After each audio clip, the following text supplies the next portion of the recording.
Welcome to Real World AIP. I'm Stacy and today I want to talk about my experiences with alopecia. I briefly covered it in my AIP success story video. Link is in the description if you want to check that out. But I didn't really go into too much detail other than showing you a picture of me with a pixie cut and saying, yeah, all my hair fell out. So for me, it was stress induced.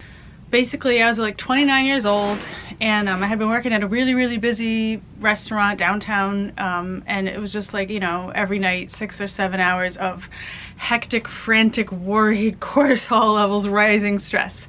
And also my schedule was all messed up because, you know, they had me doing lunch shifts and dinner shifts, and I have a circadian sleep disorder, circadian rhythm sleep disorder. And it was really messing me up just having to be there at like 10:30 in the morning. I know that's not early, but for me it is. And then, you know, then I'd be working nights and just all over, and I was just so stressed out. I was in debt. I don't know, it was a very stressful time in my life.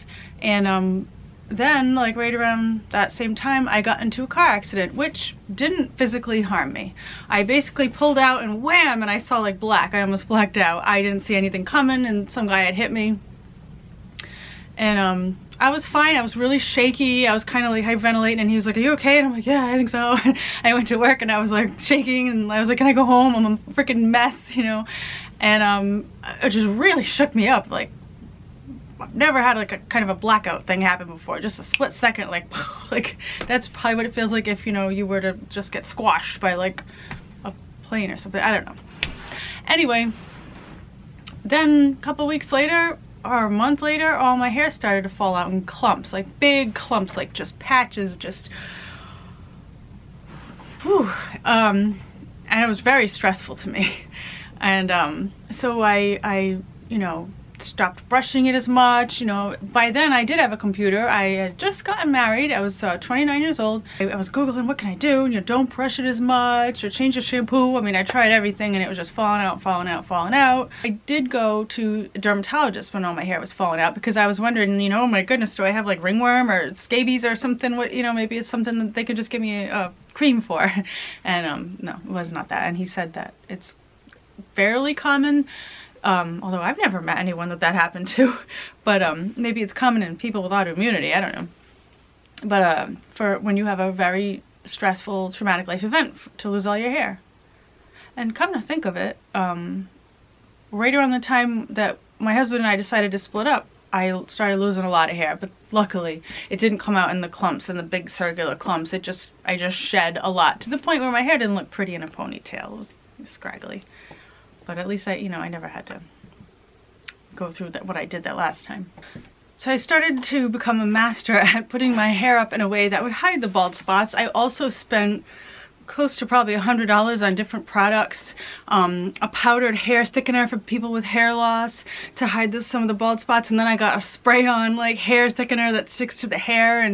And I would do all that and kind of mask the bald spots that would latch on to whatever little peach fuzz was there. And then I would put up my hair very carefully, and what a pain. And you know, I've mentioned this in my other video, but I asked my boss, can I please just work 3 days a week? All my hair's falling out in giant clumps. I actually did show one of the girls I worked with one night after work when I took my hair down. I showed her, and the look on her face, like she was trying to be polite, but she was like speechless. I think I traumatized her a little. But my boss didn't believe me. She was like, oh yeah, your hair's falling out. Everybody's hair falls out when they get stressed out. But I'm like, you don't understand. I'm going bald. It's falling out in giant clumps. And yeah, whatever. She put me on the schedule 4 days anyway, and so I quit.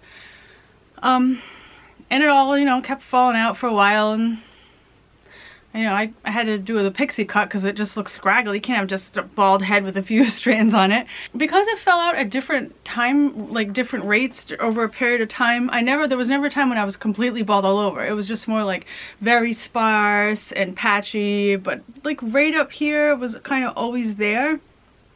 So I never looked like a total freak of nature. I just had to wear a pixie cut. And I did have it was patchy back here, but I had my spray and all that, so I could still leave the house. But I hated having short hair. It's not part of my identity, and oh my god, you don't even realize how big of a part of your identity your hair is until you lose it. It's just traumatizing. It's horrible. I don't wish it on anybody. My grandmother, she actually took me to a wig shop to get, you know, a wig. I wanted to look into getting because I didn't want to have a pixie cut.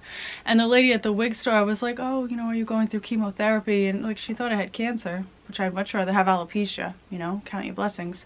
But that was just an awful thing, going there trying on wigs. I didn't like any of them. They all looked so fake to me. I just ended up, whatever. My husband was pretty cool about it. He didn't like think I was ugly or anything, so I just kind of let it grow out. And I didn't have to work then because, you know, he was paying the bills. Thank goodness. I was able to live a calmer, more stress-free life, and I'm very grateful to him for that. And you know, I was already on a gluten-free diet by then. It wasn't so much food activated autoimmunity, even though, you know, I was still eating dairy products and some gluten-free grains. I was off of, you know, I wasn't eating any gluten or any corn or soy, or I didn't eat tomatoes, but I did eat like banana peppers and stuff. Anyway, it wasn't like a giant diet immediate thing. That was lifestyle. That was stress induced. And that's why, you know, Sarah Ballantyne talks so much about how the AIP is not just about diet, it's about your lifestyle. And that's true. And for me, stress will trump anything I'm doing in a healthy diet. I mean, if I eat an unhealthy diet, I'm going to feel like crap even if I have no stress in my life. So I need to eat that healthy diet. But at the same time, stress will trump everything. I have to at all costs not let myself get too stressed out, because it'll make me sick. And I don't know if you noticed, but in my AIP success story video, I look kind of off. I look bad. I look puffy. My color's off. I don't even sound good. That's stress. I will stay in a bad situation just to prevent being stressed out. I was in a job that I wasn't appreciated or respected in, but I stayed in it because I didn't want to stress out myself, by creating change in my life and having to find a new job, meet new people. What if it was stressful? I just avoid stress because I know that it's going to kill me. It really will. You know, that is my biggest autoimmunity trigger. I have to have a good attitude. That's, I think, part of why I have such a great attitude. I seek out ways. It's like a defense mechanism. I need to be happy. I need to be stress-free, or I'm going to be sick and feel horrible. So I set my whole life up so that I have minimal stress, you know. And yes, I work a lot and I'm super busy all the time, but I keep a good attitude. I make sure I get my rest. I don't allow people to, you know, loop me into doing things that I don't really have time or energy for. I'm protective of my time and my sleep. And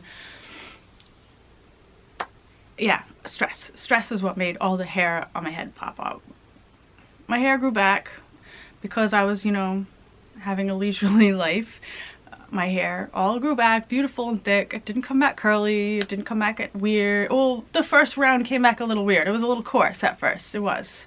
But after that, you know, it all ended up just perfectly fine. Funny story though. About 6 years ago, I lost all my hair again, and this time it wasn't autoimmunity. It was me being stupid, and I've always done my own roots, but I apparently overlapped way too much. I was in a rush, and my hair all fell off, like, from here. Like, and I was like, oh, I'm not going through this again. I ran out and I got extensions. I blew half of my life savings on hair extensions because I didn't want to go through that again. And now I'm very careful with it. That was my stupidity. I mean, it's amazing how much our hair is a part of our identity and self-esteem. That's my alopecia story. The lesson to be learned from it, I think, is that, you know, lifestyle is just as important as nutrition. You got to keep your stress levels down. Stress will kill you. It'll make all your hair pop out. It'll negate all the other healthy things you're trying to do. And, you know, of course, we got to get our sleep and all too, but stress is the devil. And that's my message. Stress is the devil. And I'm happy to have my hair back, and I hope everybody suffering from it grows theirs back too. And hopefully, you know, AIP can help you. If you have any comments, have at it. I love to have my viewers participate on my, you know, my comment section, or to ask questions or request videos. And I hope to see you soon. And until then, be healthy.